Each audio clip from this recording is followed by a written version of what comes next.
ஜெபம் செய்வோம்.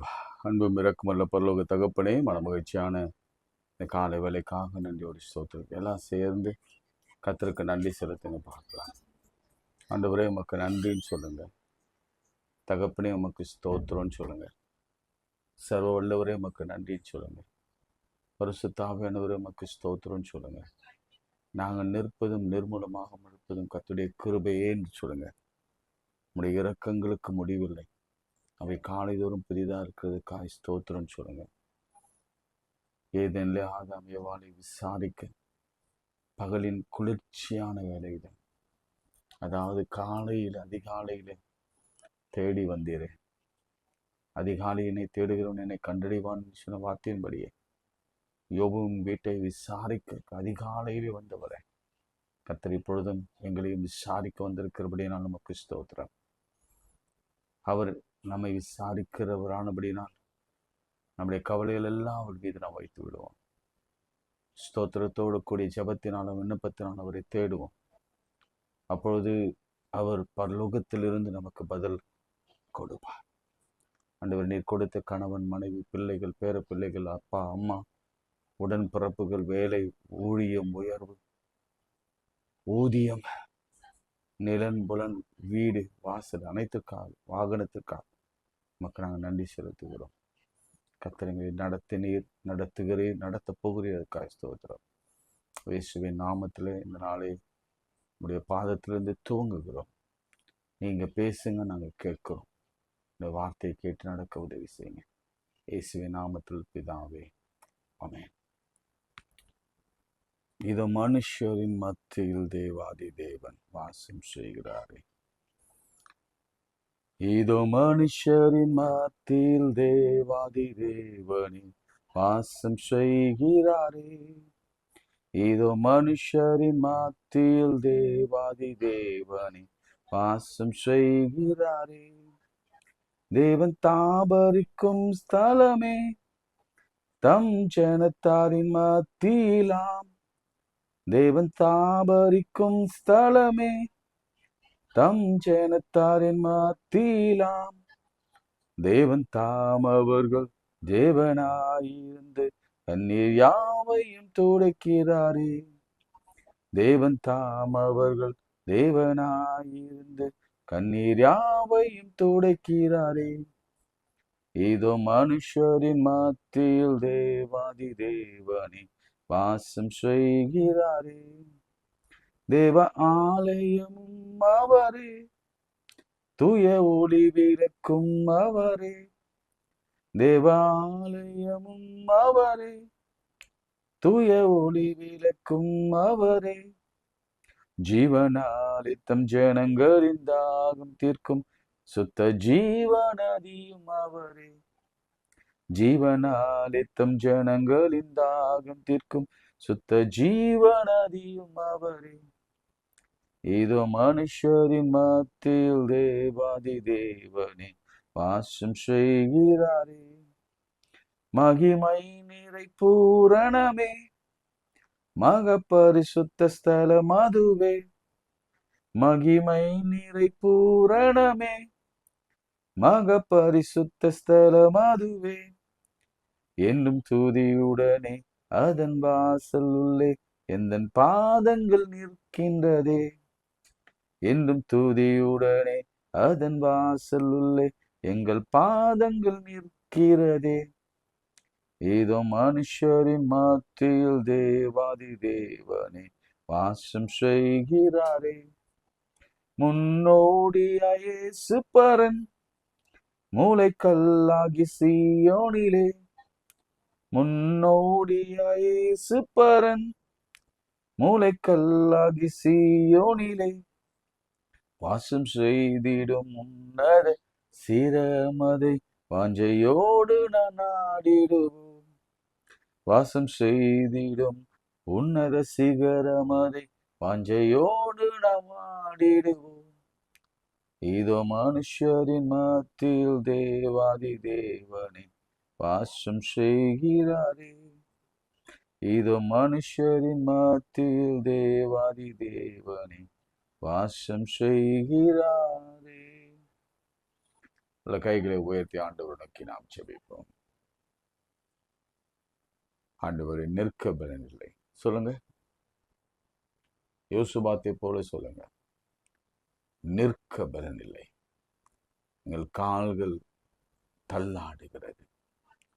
இந்த ஏராளமான பிரச்சனைகளை, எதிரிகளை சந்திக்க எங்களுக்கு போதுமான பலன் இல்லை. அமெரிக்கர்களை சூழ்ந்திருக்கிறார்கள். மோசே மலையில் மேலே ஏறி கரத்தை உயர்த்தி ஜெபித்த போது இஸ்ரவேலர்கள் மேற்கொண்டார்கள். யோசுபாத் ஜெபித்து துதி செய்த பொழுது, துதி செய்கிறவர்களை முன்னே வைத்த பொழுது அங்கு ஒரு பெரிய ஜெயம் கிடைத்தது. ஆண்டவரை நிற்க வைக்கிறீர், அதற்காக ஸ்தோத்திரம். ஆண்டவரை இப்பொழுதும் கூட தேவையோடு, கடனோடு, வியாதியோடு, பலவீனத்தோடு, சுகமில்லாமல், ஆரோக்கியம் இல்லாமல், மன வருத்தங்களோட, வேதனைகளோடு இருக்கிற ஒவ்வொரு பிள்ளைகளுக்கும் கர்த்தர் அதிசயம் செய்வீராக. இந்த நேரத்தில் எல்லா தேவைகளும் கிறிஸ்து இயேசுவின் நாமத்தினாலே சந்திக்கப்படுவதாக. முந்தின திராட்சை ரசத்தை காட்டிலும் பிந்தின திராட்சை ரசம் மிகவும் சுவையா இருந்தது என்று முதல் அற்புதத்திலே நாங்கள் வாசிக்கிறபடியே உடைய பிள்ளைகளுக்கு முதல் அற்புதத்தை காணாவூரிலே செய்தது போலவே உன் குடும்ப வாழ்க்கையிலே கர்த்தர் செய்வீராக. பலங்கொண்டு திடமனதாயிரு என்று யோசுவாவிடத்தில் நீ சொன்னது போலவே கர்த்தர் எங்களோடு கூட நீ பேசுகிற தயவுக்காய் ஸ்தோத்திரம். உனக்கு விரோதமாய், உனக்கு எதிராய் உருவாக்கப்படுகிற எந்த ஆயுதமும் வாய்க்காது போகும். இந்த சர்வ வல்லவரை உயர்த்துங்க. சர்வ வல்லவரே, சர்வ வல்லவரே, இயேசுவே, எங்கள் தகப்பனே, உதவி செய்யுங்க.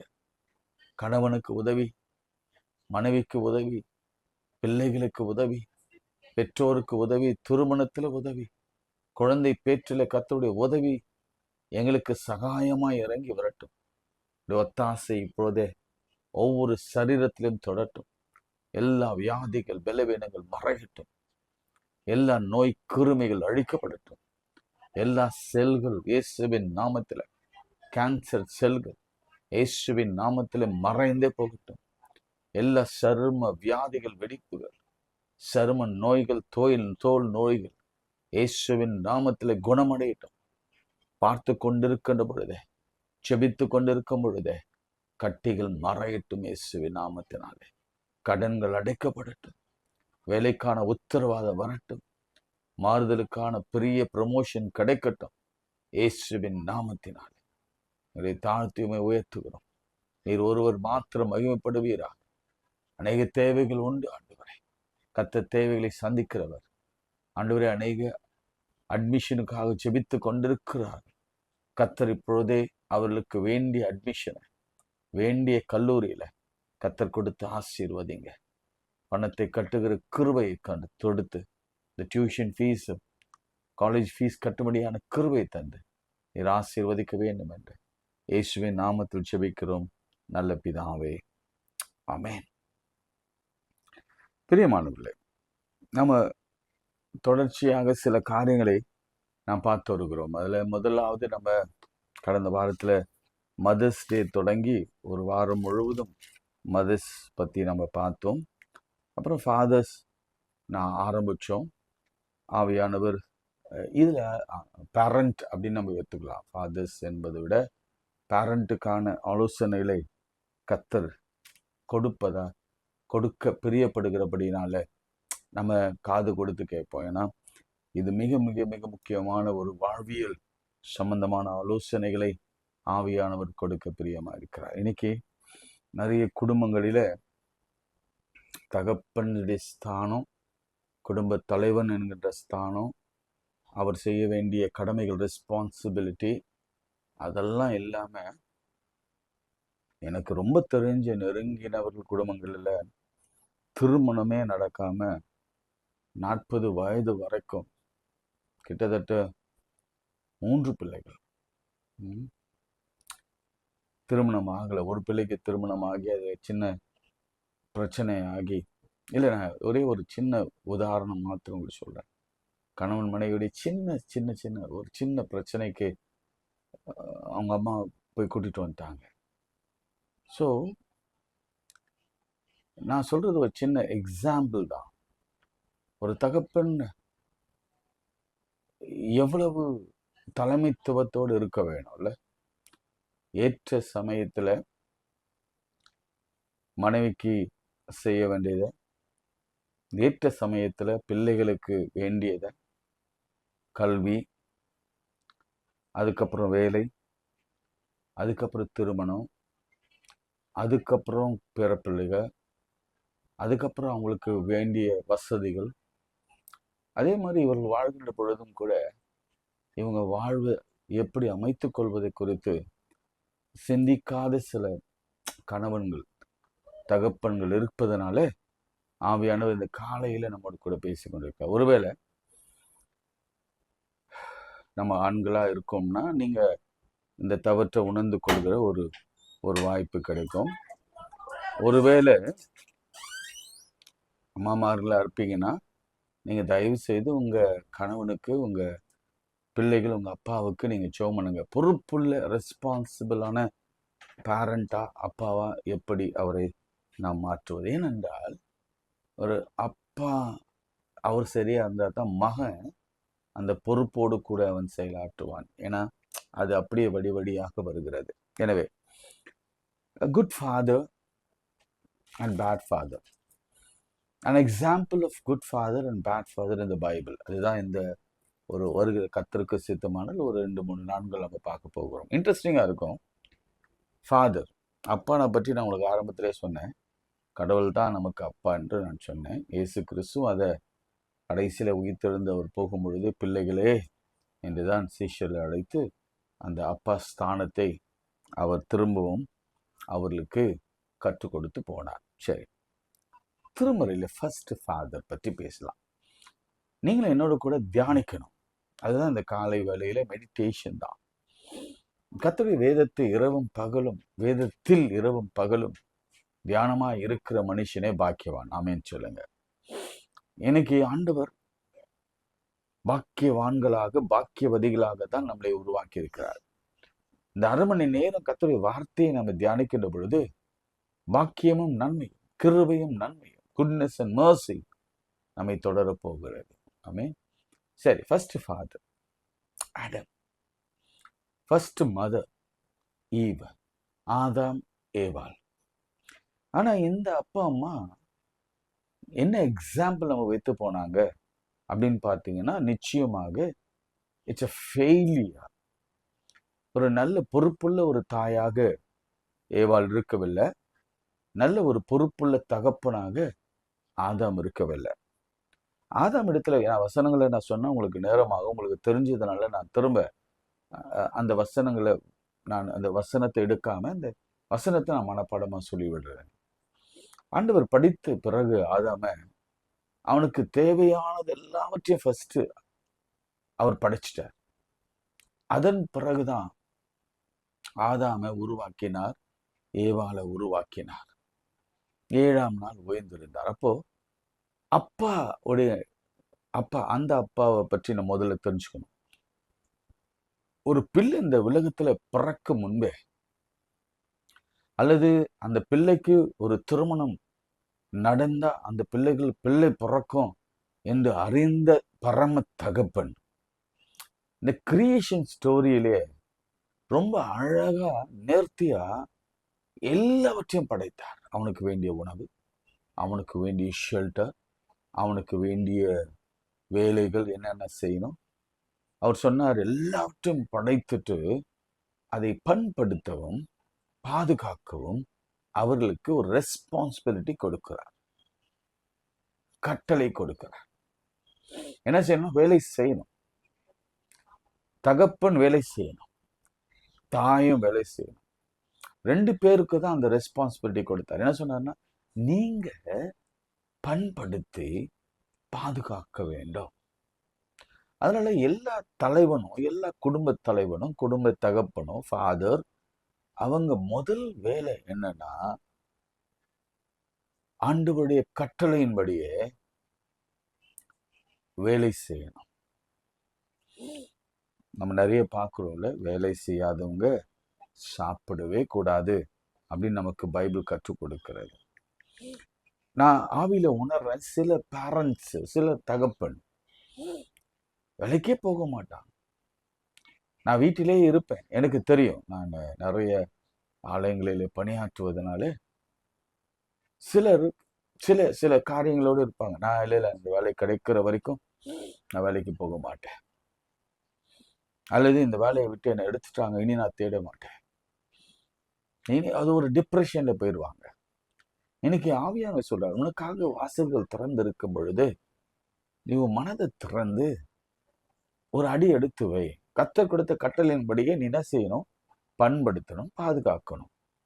பண்படுத்துன்றது சாதாரண விஷயம் இல்லை. இப்போ ஒரு நிலத்துல களைகள் இருக்கும்னா, ஒரு ஒரு விளை நிலத்துல நிறைய புல் பூண்டுகள் எல்லாம் முளைத்து அந்த நிலத்தை பாழ்படுத்தோம்னா, அந்த களைகளை எடுக்கிற வேலை தான் அதுதான்.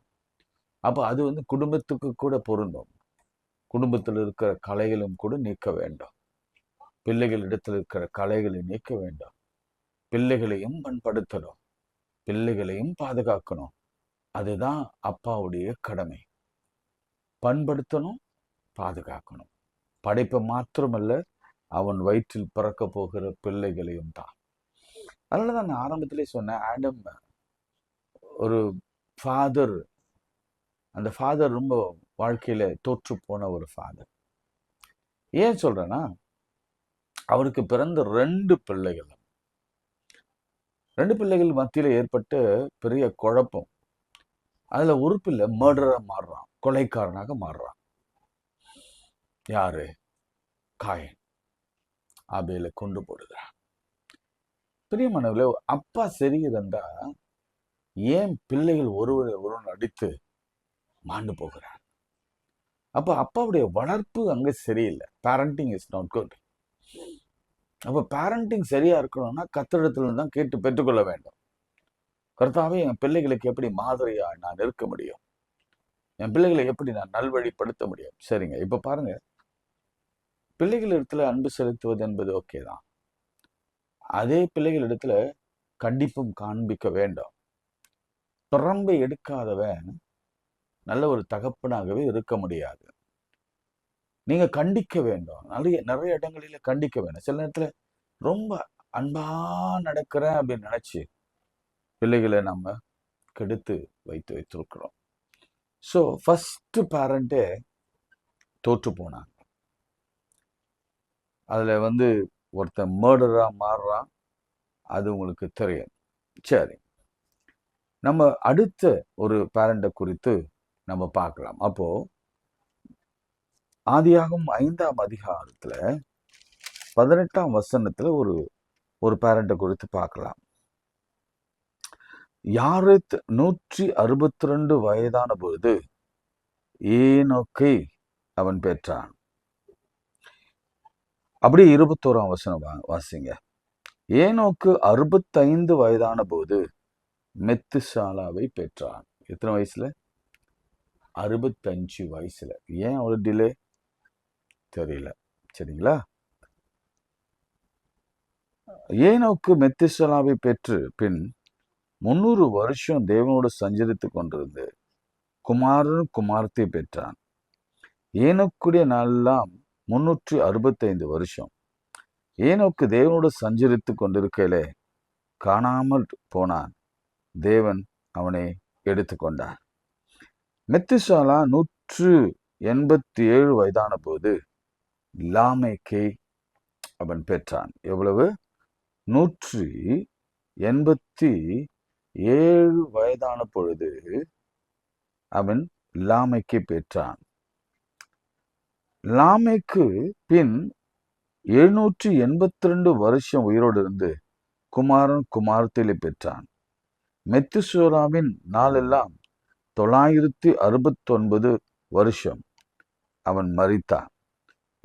லாமேக்கு 122 வயதான போது ஒரு குமாரனை பெற்று கர்த்தர் சபித்த பூமியிலே தமக்கு உண்டான வேலையிலும் தம்முடைய கையின் பிரயாசத்திலும் இவன் நமக்கு தேற்றுவான் என்று சொல்லி அவனுக்கு நோவா என்று பெயரிட்டான். பிரியமானவர்களே, இங்க ஒரு முக்கியமான ஒரு விஷயத்தை உங்களுக்கு நான் சொல்லிட்டு நான் ஜெபிக்க விரும்புகிறேன். 2 காரியம். இன்னொரு அப்பாவை பத்தி நான் சொல்லிட்டு நான் ஜெபிக்கிறேன். இது இன்ட்ரெஸ்டிங்கா இருக்கும் உங்களுக்கு. பாருங்க, 18ல in age of 162 யாரெத்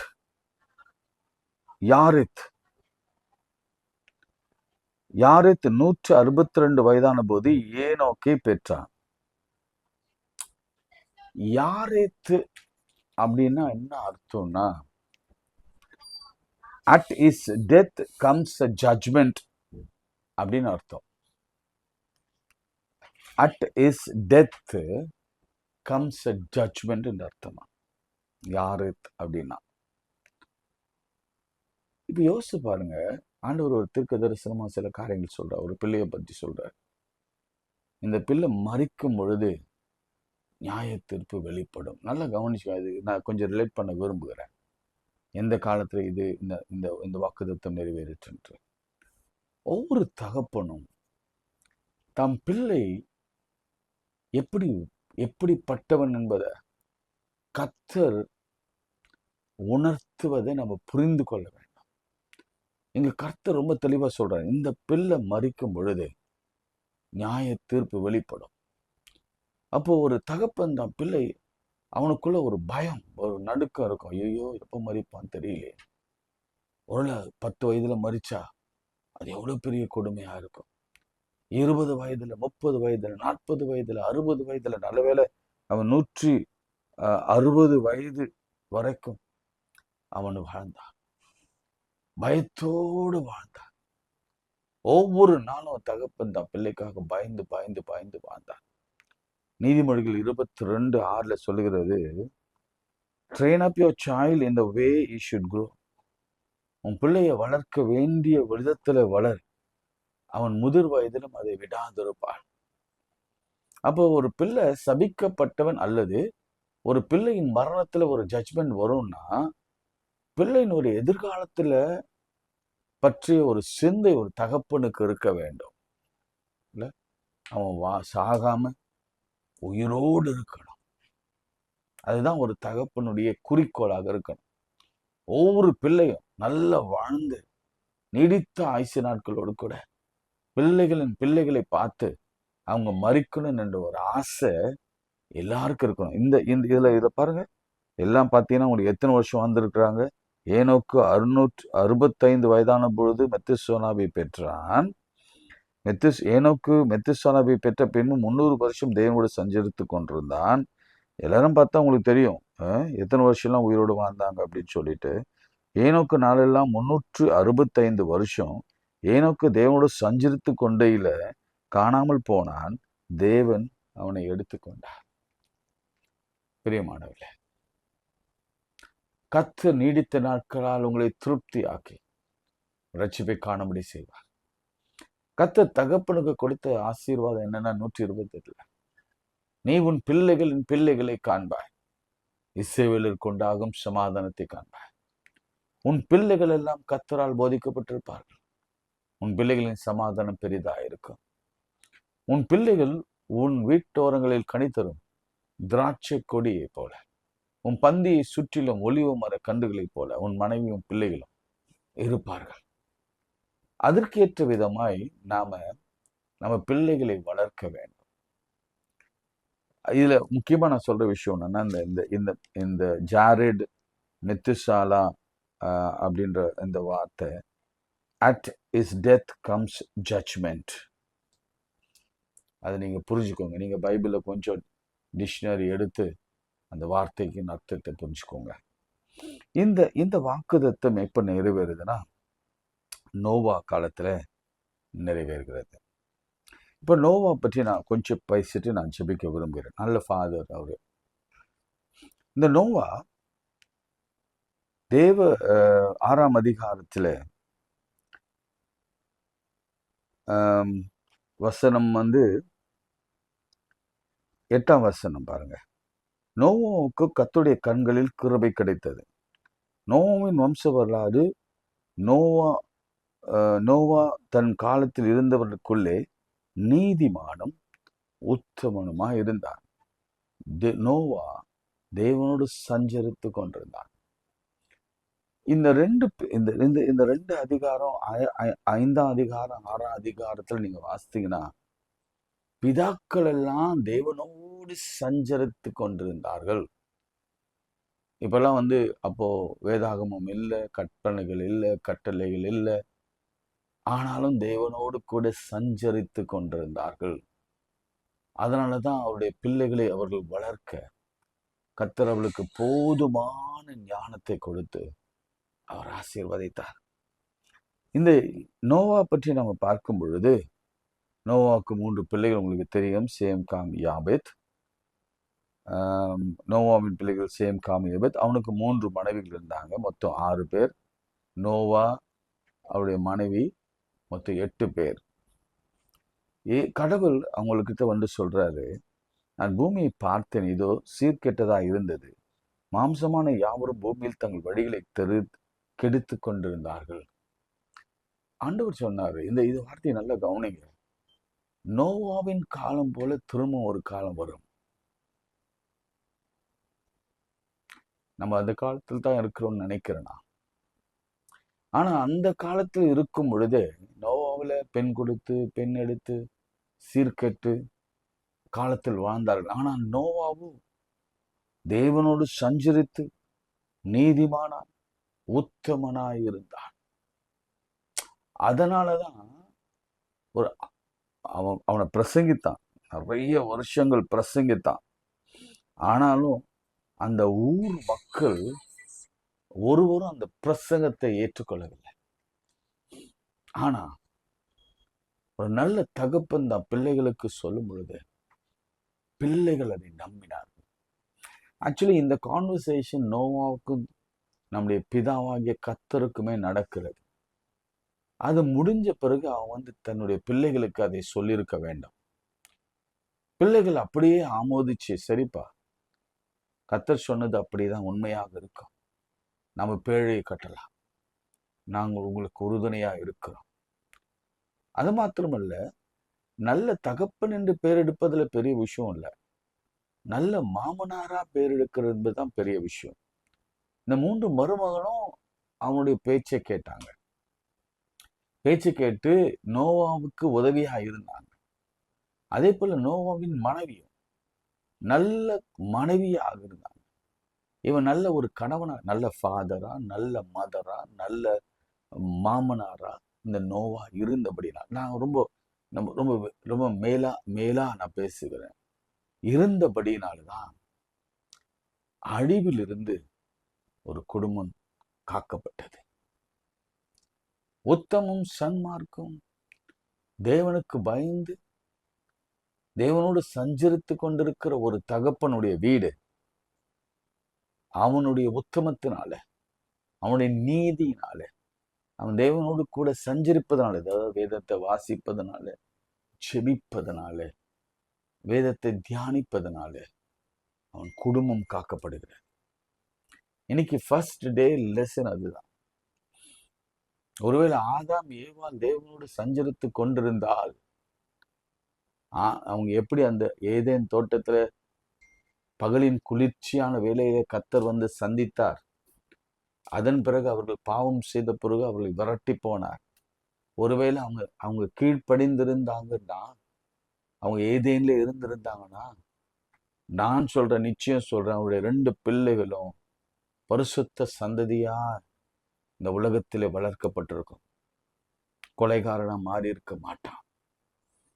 அதிகாலையிலே தேவனை தேடாத எந்த பெற்றோர், அதாவது ஃபார் நான் அது எக்ஸாம்பிள் இல்லை, ஒரு ஃபாதர் எப்படி எக்ஸாம்பிளா இருக்கணும், அதாவது அவன் சொல்லுவேன், எந்த அப்பா கர்த்தரை தேடலையோ அந்த வீட்டுல அந்த பிள்ளைகள், நான் சொல்றது கோச்சிக்காதீங்க, காயனை போல மாறும். நான் சில விஷயங்கள்லாம் ஆவியானவருடைய உத்தரவு இல்லாம நான் சொல்ல மாட்டேன்.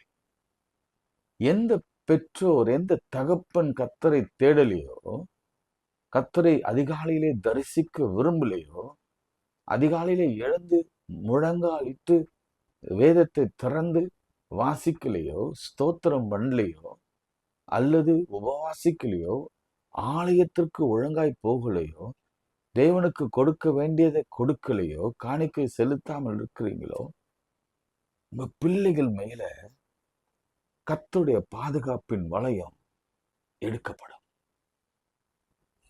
அதுக்கப்புறம் நடக்கிற காரியம்லாம் கைமீறி போகும். ஆதாமால கண்ட்ரோலே பண்ண முடியல, அவன் பிள்ளைகளை கண்ட்ரோலே பண்ண முடியல. ரெண்டாவது மெத்துசாலா, ஒரு தீர்க்க தரிசனம் சொல்லப்பட்டிருக்கிறது, ஜட்ஜ்மெண்ட் வரும். நான் வந்து அந்த அந்த பிள்ளைக்காக நான் ஆண்டவரை ஸ்தோத்தரிக்கிறேன். ஏனென்றால் அந்த தகப்பன் தினந்தோறும் கர்த்தரிடத்துல என்ன வேண்டுதல் செய்திருப்பான் தெரியுமா? ஆண்டவரே, இந்த பிள்ளை சின்ன வயசுலயே மறிக்க கூடாது, ஜட்ஜ்மெண்ட் வரக்கூடாது. இந்த பிள்ளைக்கு நிறைய வயசாகணும், அதுக்கப்புறம் ஜட்ஜ்மெண்ட் வரட்டும். இந்த பிள்ளைகள் வளர்ந்து கல்யாணம் ஆகி குழந்தைகளை பெற்று அதுக்கப்புறம் ஜட்ஜ்மெண்ட் வரணும் என்று அந்த தகப்பன் வேண்டியிருப்பான். நான் சொல்றேன், ஒரு பிள்ளையின் மீது ஒரு சாபமோ, ஒரு பிள்ளையின் மீது ஒரு தேவையில்லாத காரியமோ இருக்கும்னா, பிள்ளைகள் மீது இருக்கும்னா, தகப்பன் உத்தரவாதம் எடுத்து நாம் செபிக்க வேண்டாம். மூன்றாவது நோவா கர்த்தருடைய பார்வையில அவன் உத்தமனாய் சன்மானக்கனாய் இருந்தபடினாலதான் அவன் பேச்ச அவங்க பிள்ளைகள் தட்டவில்லை. இன்னைக்கு உங்க பேச்சை தட்டாம இந்த பாதுகாப்புக்குள்ள வரணும்னா, கர்த்தருடைய பாதுகாப்புக்குள்ள உங்க குடும்பம் வரணும்னா, நோவா போல நீங்க மாற வேண்டும். நல்ல அப்பாவாக, நல்ல அம்மாவாக மாற வேண்டும்.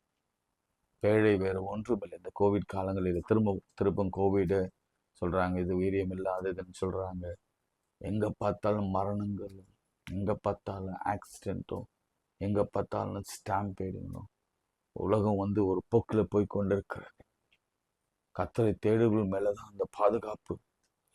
நான் சொல்றேன், உங்க பிள்ளைகளுக்கு நீங்க விசேஷமா ஜபிக்கலனா கர்த்தருடைய பாதுகாப்பின் வளையம் எடுக்கப்படும். அதனாலதான் இது ஆவியானவர் பிதாக்களுக்கு பேசிக் கொண்டிருக்கிறார், தகப்பனுக்கு பேசிக் கொண்டிருக்கிறார். எனக்கு தெரியும், அநேக அம்மாக்கள் தலைக்கீழே நினைச்சோம் பண்றாங்க. அது எனக்கு நல்லா தெரியும். பிள்ளைகளுக்காக, குடும்பத்திற்காக ஒவ்வொரு கோயிலாக ஒவ்வொரு மீட்டிங்காக ஓடி ஓடி ஓடி ஓடி கணவனுக்காக, ரட்சிப்புக்காக, மனைவி பிள்ளைகளுக்காக, பேர பிள்ளைகளுக்காக ஜெபித்துக் கொண்டிருக்கிற தாய்மார்கள் எனக்கு தெரியும். ஆனா தகப்பன் அந்த சீரியஸ்னஸ் இல்லை. நான் சொல்றேன், 2 பேரும் இணைந்து ஜெபம் பண்ணாதான் பிள்ளைகளுக்கு ஒரு உயர்வு, பிள்ளைகளுக்கு ஒரு வேலை, பிள்ளைகளுக்கு ஒரு கல்வி, பிள்ளைகளுக்கு ஒரு எதிர்காலம், பிள்ளைகள் நல்ல மார்க் எடுத்து, நல்ல மதிப்பெண் எடுத்து, பிள்ளைகளுக்கு ஒரு நல்ல திருமண வாழ்க்கை, பிள்ளைகளுக்கு நல்ல பேர பிள்ளைகள் பெற்று அவங்க வாழ்ந்து சுபித்திருப்பாங்க. அது யார் கையில் இருக்குன்னா, பிதாக்கள், அப்பாக்கள், அம்மாக்கள் கையில் இருக்கிறது. இன்னிலிருந்து அட்லீஸ்ட் நீங்க இந்த விஷயத்த கொஞ்சம் சீரியஸா எடுங்க. அப்பா அம்மாக்கள் கண்டிப்பாக அட்லீஸ்ட் ஒரு பிள்ளைக்கு 10 நிமிடமாவது, 15 நிமிடமாவது ஒரே பிள்ளைக்கு நீங்க ஸ்தோத்திரம் பண்ணு. 2 பிள்ளைகள் இருந்தால் 30 நிமிடமாவது, 4 இருந்தால் 1 மணி நேரமாவது வேதத்தை வாசித்து ஜெபம் பண்ணுங்க. தீர்க்கதரிசி சொல்றாங்க, என்ன வார்த்தை வருகிறது தெரியுமா? நீ வேதத்தை மறந்தால் நான் உன்னை மறப்பேன் என்று அவன் சொல்லவில்லை, உன் பிள்ளையை நான் மறப்பேன் என்று சொல்கிறான். எனவே உங்க பிள்ளைகளை கர்த்தர் மறக்காம இருக்கணும்னா, உங்க பிள்ளைகளை கர்த்தர் பாதுகாக்கணும்னா, பெற்றோர்களாகிய நீங்கள் நல்ல அப்பா நல்ல அம்மா தன் பிள்ளைக்காக திறப்பில கண்ணீரோட புலம்பலோட நாம ஆண்டவரை தேட வேண்டும். மார்பிள் அடைத்து கொண்டு தேட வேண்டும். தலை தண்ணீரா போகணும், கண்ணீரா விடணும். அப்பதான் நம்ம பிள்ளைகளுக்கு ஒரு நல்ல எதிர்காலம் வந்து அவங்க சந்தோஷமா வாழ்றத நம்ம பார்த்துட்டு, அவங்க சிரிச்சு மகிழ்ந்து வாழ்கிறத நம்ம பார்த்துட்டு நம்ம வாழ்க்கையில காண முடியும். அப்படி இல்லைன்னா ஆசையெல்லாம் நிறைவேறாம நம்ம வாழ்க்கையை கழித்து அது எங்க போகும்னு தெரியாது. அது பரலோகமா நரகமா தெரியாது. என்ன பாதி நேரம் இங்கே நரகத்திலே நாம் செலவிட்டு இருக்கிறோம், அங்கேயும் அப்படிதான் அப்படின்னு ஆயிடும். ஆனால் இன்னைக்கு ஆவியானவர் ரொம்ப தெளிவாக பேசுகிறார். நீங்க நல்ல அப்பாவா அல்லது கெட்ட ஃபாதரா, குட் ஃபாதரா அல்லது பேட் ஃபாதர், உங்களுடைய எக்ஸாம்பிளாக நீங்கள் இருக்கிறீங்களா என்பது ஆவியானவர் கைகளில் கொடுத்து விடுங்க. எல்லாரும் தேவ மகிமையற்றவர்களாகி என்று வேதம் சொல்கிறது. கண்களை மூடி நாம் ஜெபிப்போம். அன்பு மிரக்கமுள்ள பரலோக பிதாவே, மனமகிழ்ச்சியான இந்த கால வேளைக்காய் ஸ்தோத்திரம். ஒரு உன்னத நோக்கத்தோடு இந்த அதிகாலை ஜெபத்தை ஆரம்பித்திருக்கிறேன். இன்னைக்கு நாங்கள் ஒரு கூட்டமாக இணைஞ்சு பொறுப்பற்று இருக்கிற ஃபாதர்ஸ்க்காக, ரெஸ்பான்சிபிலிட்டி உணராத ஃபாதருக்காக, வேலைக்கு போகாம குடும்பத்தை நடத்த தெரியாத ஃபாதர்களுக்காக, அல்லது குடிக்கிற, வெடிக்கிற, விபச்சாரம் செய்கிற ஃபாதர்களுக்காக, அநியாயத்துல அழிந்து போகிற ஃபாதர்களுக்காக நாங்கள் கருத்தாய் ஜெபிக்கிறோம். நாட் எவ்ரி ஒன், எல்லாரும் அப்படி இல்லை, ஒரு சிலர் அப்படி இருக்கிறாங்க. அந்த ஒரு சிலருக்காக கர்த்தரை நோக்கி நாங்கள் ஜெபிக்கிறோம். இன்னும் பல ஃபாதர்கள் ஆயினும் அவங்க மாதிரியா இருக்கிறாங்க. ஏனோக்கை போல, மெத்துசாலாவை போல, நோவாவை போல, இவன் யோபுவை போல சன்மார்க்கரான், நீதிமானான், தேவனுக்கு பயந்து தேவனோடு சஞ்சரிக்கிற பதாக்களை எனக்கு தெரியும். அவர்களை இன்னும் அதிகமாக ஆசீர்வதியும். அவர்களுக்கு ஒரு குறையும், அவருடைய பிள்ளைகளுக்கு ஒரு குறையும் வரக்கூடாது. அவளுக்கு நீடித்த நாட்களை இயேசுவின் நாமத்திலே தான். ஒருவேளை இன்றைக்கும் கூட பலவீனத்துல, சுகவீனத்துல, ஆரோக்கியம் இல்லாமல் இருக்கிற ஒவ்வொரு பிள்ளைகளையும் தொடுங்க. வியாதியில் இருக்கிற ஒவ்வொரு பிள்ளைகளை தொடுங்க. மன அழுத்தத்தில் இருக்கிற ஒவ்வொரு பிள்ளைகளை தொடுங்க. தடைப்பட்டிருக்கிற ஆசீர்வாதங்கள், பரலோகத்தின் வாசல்கள் திறக்கப்பட்டு வெண்கல கதவுகளை உடைத்து, இரும்பு தாழ்பாடுகளை முறித்து, அந்த காலத்தில் இருக்கிற புதையல்களை கொண்டு வந்து நம்முடைய பிள்ளைகள் கால்களிலே போடுங்கப்பா. எல்லா கேன்சர்கள் மறையட்டும், எல்லா வெடிப்புகள் மாறட்டும். இசைக்கியாவுக்கு 15 ஆண்டுகள் கூட்டி கொடுத்தது போலவே, ஆகாரை நினைத்தது போலவே, அன்னாளை நினைத்தது போலவே, எலிசபெத்தை நினைத்தது போலவே, மரியாளை நினைத்தது போலவே கர்த்தர் நினைத்து ஆசீர்வதிங்க. எல்லா வேலைகளை தந்து தானியேலை உயர்த்தினது போலவே, யோசேப்பை உயர்த்தி ஸ்தானத்தில் அமர வைத்தது போலவே, தாவீதுக்கு சிங்காசனத்தை கொடுத்தது போலவே கர்த்தர் கொடுத்து ஆசீர்வதிங்கப்பா. கடன் அடைக்கிற நிர்வாகத்தை, ஃபீஸ் கட்டுகிற கிருபை தந்து ஆசீர்வதிங்க. அன்று அட்மிஷன் கிடைக்கும்படி உதவி செய்யுங்கப்பா. மெடிசன் சீட் கிடைக்கும்படி உதவி செய்யுங்க. புதிய வேலைக்கான வழிகளை, ப்ரொமோஷனுக்கான வாசல்களை திறந்து கொடுங்க. கர்ப்பங்கள் திறக்கப்படட்டும். இந்த நாளிலே நல்ல செய்தி வரட்டும். இயேசுவின் நாமத்தில் ஜெபிக்கிறோம் பிதாவே, ஆமென். நமது ஆண்டவராகிய இயேசு கிறிஸ்துவின் கிருபை, பிதாவாகிய தேவனுடைய அன்பு, பரிசுத்தாவின் ஐக்கியம் நம் அனைவரோடும் இன்றும் என்றும் சதாக்கள் நிலைத்திருப்பதாக. ஆமென். God bless you.